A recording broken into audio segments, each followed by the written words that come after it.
up and be somebody.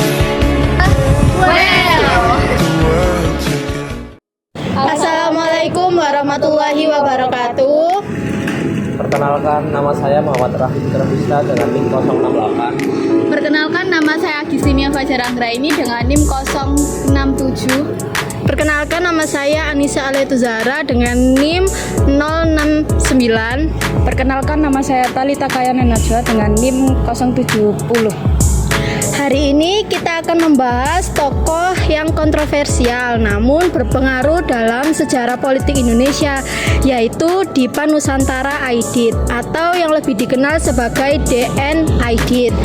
Sebagai pemimpin Partai Komunis Indonesia, ia memiliki pandangan yang menarik dan unik tentang konsep demokrasi.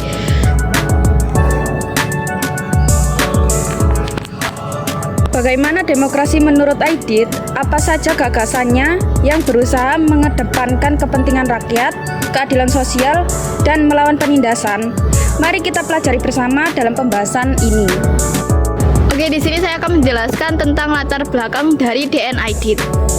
Dipa Nusantara Aidit atau DN Aidit adalah seorang pemimpin Partai Komunis Indonesia atau PKI yang riwayatnya tragis usai tragedi Gerakan 30 September 1965. Sosok bernama asli Ahmad Aidit ini sudah hatam mengaji sejak kecil. Perjalanan waktu membawa Aidit dari Belitung ke Jakarta, dan pada tahun 1940 ia mendirikan perpustakaan yang bernama Antara di Senen. Dalam seri buku Tempo bertajuk Aidit, Dua Wajah Dipa Nusantara 2010 disebutkan Ahmad mengganti namanya menjadi Dipa Nusantara disetujui oleh ayahnya.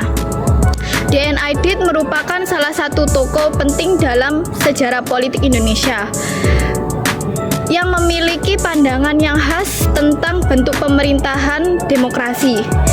Sebagai pemimpin Partai Komunis Indonesia atau PKI, Aidit mengusulkan sebuah model demokrasi yang tidak hanya sekedar formalitas, tetapi juga substansial yang berorientasi pada kesejahteraan rakyat. Di sini saya akan menjelaskan konsep demokrasi menurut DN Aidit. Yang pertama itu adalah demokrasi rakyat. Aidit mengedepankan demokrasi rakyat yang berarti bahwa pemerintahan harus benar-benar mencerminkan kehendak dan kepentingan rakyat. Dalam pandangannya, demokrasi bukan hanya tentang pemilihan umum atau prosedur politik, tetapi lebih kepada partisipasi aktif masyarakat dalam proses pengambilan keputusan. Ia percaya bahwa rakyat harus terlibat langsung dalam menentukan nasib mereka sendiri. Yang kedua ada kedaulatan rakyat. Salah satu pilar utama dari visi Aidit adalah kedaulatan rakyat. Ia menekankan bahwa kekuasaan harus berasal dari rakyat dan untuk rakyat. Ini berarti bahwa semua kebijakan pemerintah harus didasarkan pada aspirasi dan kebutuhan masyarakat luas, bukan hanya segerintir elit politik saja. Aidit berpendapat bahwa untuk mencapai kedaulatan ini perlu ada pendidikan politik bagi rakyat agar mereka semua sadar akan hak-hak dan tanggung jawab mereka dalam sistem demokrasi. 3. Perjuangan melawan penindasan. Aidit melihat demokrasi sebagai alat untuk melawan penindasan dan ketidakadilan sosial. Ia mengkritik struktur sosial yang ada pada waktu itu, di mana terdapat kesenjangan antara kelas-kelas sosial. Dalam pandangannya, pemerintah harus berfungsi sebagai pelindung bagi kaum marginal, seperti buruh dan petani, serta memberikan akses yang lebih baik terhadap sumber daya dan kesempatan. 4. Persatuan dan mobilisasi rakyat. Aidit juga menekankan pentingnya persatuan di antara berbagai elemen masyarakat untuk mencapai tujuan bersama. Ia percaya bahwa mobilisasi rakyat adalah kunci untuk menciptakan perubahan sosial yang nyata. Dalam konteks ini, PKI berperan sebagai jembatan untuk menyatukan berbagai kekuatan progresif di masyarakat demi mencapai tujuan bersama. 5. Pembangunan ekonomi yang berkeadilan. Dalam kerangka pemerintahan demokrasi yang dikehendaki Aidit, pembangunan ekonomi harus diarahkan untuk menciptakan keadilan sosial. Ia mendukung kebijakan redistribusi kekayaan dan sumber daya agar semua lapisan masyarakat dapat merasakan manfaat dari pertumbuhan ekonomi.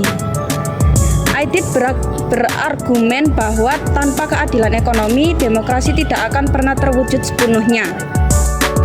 Di sini saya akan menyimpulkan dari materi yang telah dibacakan oleh teman-teman saya tadi.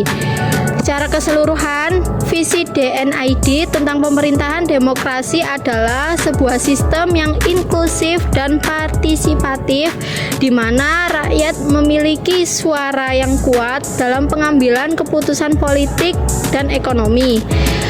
Dengan menekankan kedaulatan rakyat, perjuangan melawan penindasan, serta pembangunan yang berkeadilan.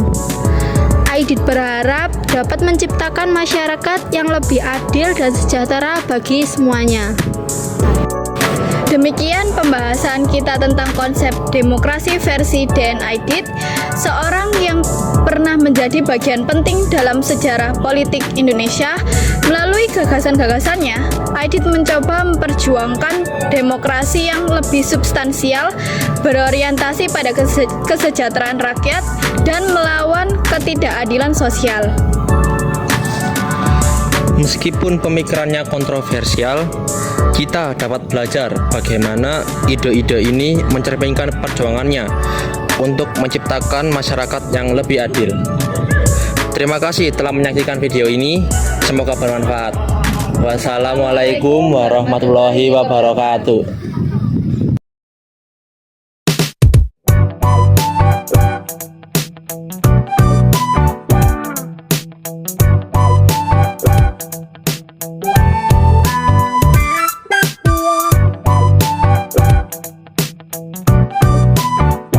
Tryna make you my number one, tryna make you my number uno.